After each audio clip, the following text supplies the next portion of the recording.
여러분, 삼성전자 주가가 왜 이렇게 오르는지 아시나요? 반도체의 황제, 삼성전자가 돌아왔습니다. 수많은 반도체 기업들을 치킨 게임에서 밀어내며 연쇄 도산마로 불리웠던 메모리 업계의 깡패, 그 삼성전자가 앞선 기술력으로 HBM은 물론이거니와 범용 D램에서도 시장을 장악해 나가고 있기 때문인데요. 2026년 미국의 빅테크 기업들이 쏟아붓는 900조 AI 시장, 이 거대한 시장에서 삼성전자가 어떻게 승리를 잡게 됐는지 지금부터 분석해 보겠습니다. 먼저 오늘 영상의 핵심을 간단히 정리해 드리겠습니다. 하나, 삼성전자는 HBM3E 시장에서 점유율 0%라는 치욕적인 완패를 당했습니다. 둘, SK하이닉스보다 1년이나 늦은 엔비디아 퀄통과 시장에서는 삼성 HBM은 끝났다는 말까지 돌았습니다. 셋, 하지만 삼성전자는 포기 대신 3장의 승부수를 꺼냅니다. 최신 일시 디램 4인의 파운드리, 그리고 표준의 1.5배를 넘는 압도적 스펙. 넷, 하이닉스가 안전한 길을 택할 때 삼성은 미지의 길을 선택했습니다. 안전하게 가서는 영원히 따라잡을 수 없다는 판단이었습니다. 다섯, 하이닉스가 TSMC에 맡겨야 하는 로직 다이를 삼성은 자체 파운드리로 혼자 해결해버립니다. 여섯, 그 결과 세계 최초 HBM4 양산 성공. 1년 뒤처졌던 기업이 1개월이나 앞서버렸습니다. 7. 다만 전체 물량 기준으로는 아직 SK하이닉스 70%, 삼성 30%, 역전은 시작됐지만 완성은 아닙니다. 8. 2026년 2월 6일 엔비디아 젠슨 황 CEO가 CNBC에서 직접 말합니다. 인류 역사상 가장 큰 인프라 구축, 이 투자는 7, 8년간 지속될 것이다. 9. 삼성전자는 HBM4 30%에 더해 SoCAM2 메모리에서도 50%를 확보하며 엔비디아 생태계 안에서 이중 포지션을 구축하고 있습니다. 10. 완패에서 역전의 발판을 마련한 삼성전자, 900조 시장에서 30%를 50%로 끌어올릴 수 있을 것인가? 진짜 승부는 지금부터 시작입니다. 오늘 영상 끝까지 보시면 삼성전자 주가가 왜 오르는지, 그리고 앞으로 어디까지 갈 수 있는지 감이 잡히실 겁니다. 바로 시작하겠습니다. 챕터 1. HBM3E 완패의 기록. 삼성전자 HBM 점유율 0%, 세계 1위 메모리 기업의 치욕적인 성적표였습니다. 2024년 반도체 업계를 뒤흔든 하나의 술대가 있었습니다. 바로 0%. 세계 최대 메모리 반도체 기업 삼성전자가 엔비디아의 AI GPU에 들어가는 핵심 부품 HBM3E 시장에서 차지한 점유율입니다. SK하이닉스가 70%, 마이크론이 30%를 가져가는 동안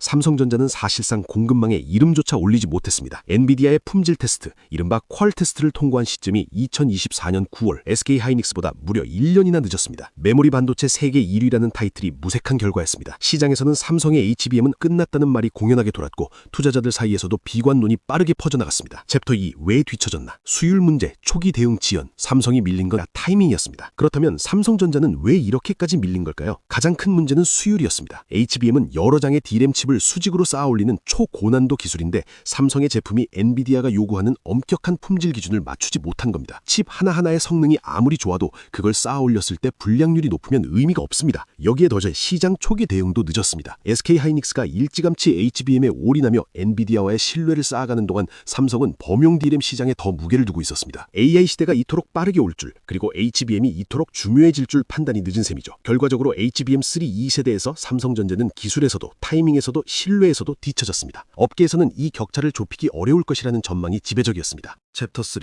첫 번째 카드. 일시 D램이라는 초강수. 검증된 길 대신 미지의 길을 택했습니다.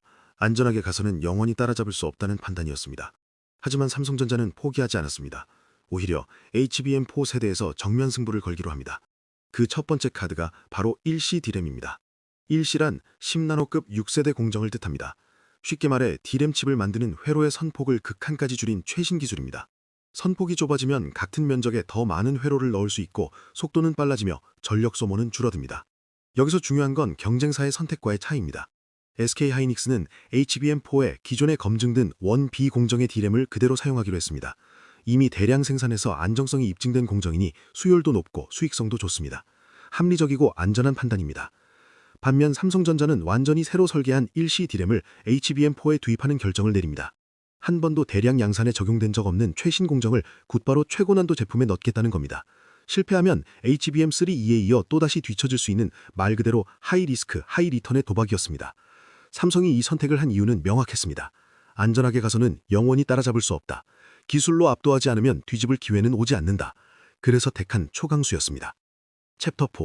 두 번째 카드, 파운드리 시너지. 하이닉스가 TSMC에 맡겨야 하는 것을 삼성은 자기 집에서 해결합니다. 이것이 종합반도체 기업의 저력입니다. 삼성전자가 꺼내둔 두 번째 카드는 경쟁사가 구조적으로 따라할 수 없는 것이었습니다. 바로 파운드리, 즉 반도체 위탁 생산 역량입니다. 이걸 이해하려면 HBM의 구조를 잠깐 살펴봐야 합니다. HBM은 여러 장의 D램 칩을 수직으로 쌓아 올린 뒤 맨 아래에 로직 다이라는 일종의 두뇌 칩을 붙인 구조입니다. 이 로직 다이가 위에 쌓인 D램 칩들의 데이터 흐름을 제어하고 외부 프로세서와 통신하는 관제탑 역할을 합니다. 그런데 HBM4 세대부터 이 로직 다이의 복잡도가 급격히 올라갔습니다. 단순한 메모리 제어를 넘어 고도의 연산과 데이터 처리까지 담당해야 하기 때문입니다. 그래서 이 로직 다이를 만들려면 이제 최첨단 파운드리 공정이 필요합니다. 메모리를 만드는 기술과는 완전히 다른 영역의 기술이 요구되는 겁니다. 여기서 삼성과 하이닉스의 처지가 극명하게 갈립니다. SK 하이닉스는 메모리 전문 기업입니다. 파운드리 시설이 없습니다. 그래서 이 로직 다이를 만들기 위해 세계 최대 파운드리 기업인 대만의 TSMC에 맡겨야 합니다.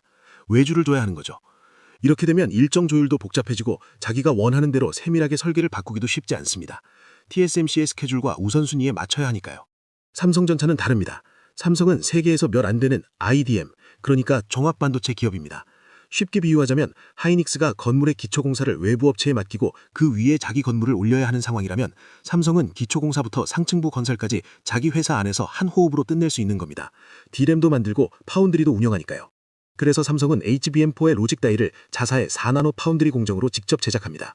D램 설계팀과 파운드리 설계팀이 같은 회사 안에 있기 때문에 위에 쌓이는 D램 칩과 아래의 로직 다이를 처음부터 하나의 시스템으로 함께 최적화할 수 있습니다.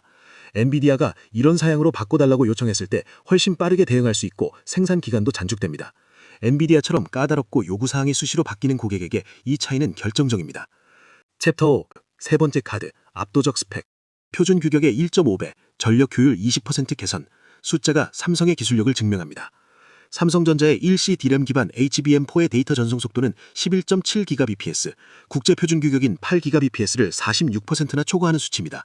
이 속도가 의미하는 건 엔비디아의 차세대 AI 시스템이 요구하는 어마어마한 대역폭을 감당할 수 있다는 뜻입니다.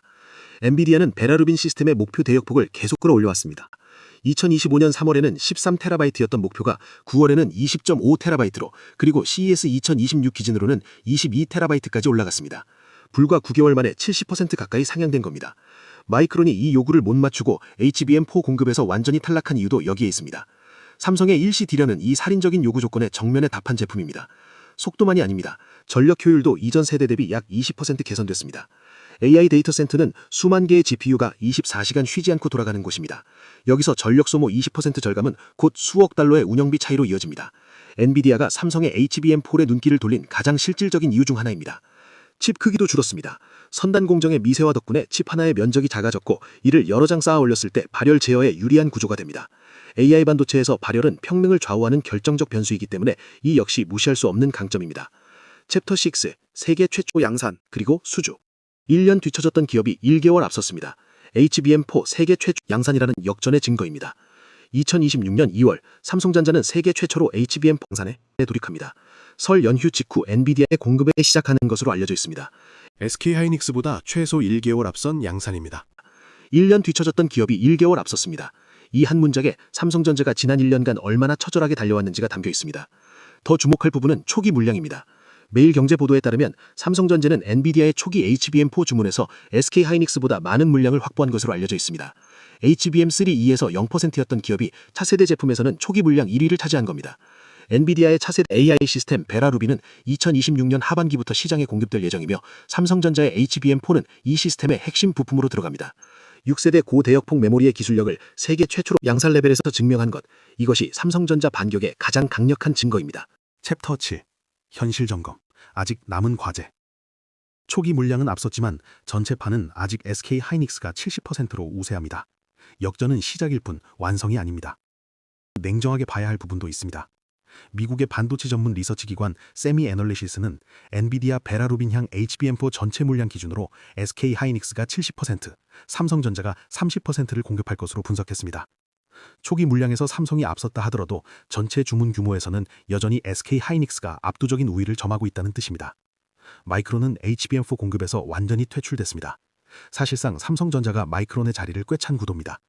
HBM3E에서 삼성 0%, 마이크론 30%였던 것이 HBM4에서 삼성 30%, 마이크론 0%로 정확히 뒤집힌 셈이죠. 30%라는 숫자를 어떻게 볼 것인가? 0%에서 30%로의 도약은 분명 극적인 반전입니다. 하지만 삼성전자의 목표가 여기서 멈추지 않을 것도 분명합니다. 관건은 초기 성능 우위를 바탕으로 엔비디아의 신뢰를 쌓아 후속 주문에서 점유율을 더 끌어올릴 수 있느냐입니다.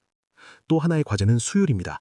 원시 D량은 최신 공정인 만큼 대량 양산 단계에서의 수율 안정화가 아직 완전히 검증되지 않았습니다. 초기 소량 생산에서의 품질과 대규모 양산에서의 품질은 다른 문제입니다. 이 부분을 얼마나 빠르게 안정시키느냐가 점유율 확대의 열쇠가 될 것입니다. 챕터 8. 젠슨 황이 말한 시장의 크기. 인류 역사상 가장 큰 인프라 구축.